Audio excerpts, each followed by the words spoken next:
À un moment donné, on ne peut pas rester avec des versions trop anciennes, ne serait-ce que pour le bien-être du système informatique.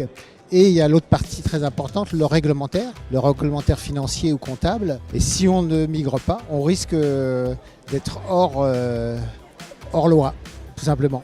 On a choisi de changer de version, enfin de migrer pour mettre à jour notre système. On ne pouvait pas faire des évolutions pour s'adapter à la réalité de l'entreprise d'aujourd'hui qui est plus digitale, moins papier et puis tout ce qui était big data ou du reporting. Nous sommes encore en version V6 et nous projetons très rapidement de passer en V12. La V12 a vraiment un client web qui sera plus facile à installer et Sage va appliquer sa nouvelle routine de transformation de migration, c'est-à-dire l'automatisme qu'il a mis en place pour passer de la version 6.5 automatiquement en V12.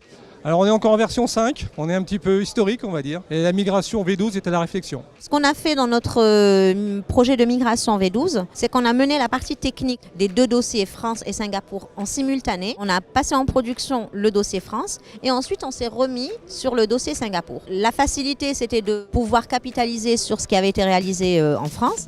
On est parti sur la V12 et donc on est parti sur une solution cloud. Donc pour moi, c'est dans l'air du temps et de l'avenir. La grande force de Sage, que je peux dire à travers ces années, c'est qu'il a su valoriser son produit d'une part et intégrer aussi de nouvelles fonctions progressivement, rajouter des modules, des fonctionnalités au fil des années. L'aventure continue avec Sage.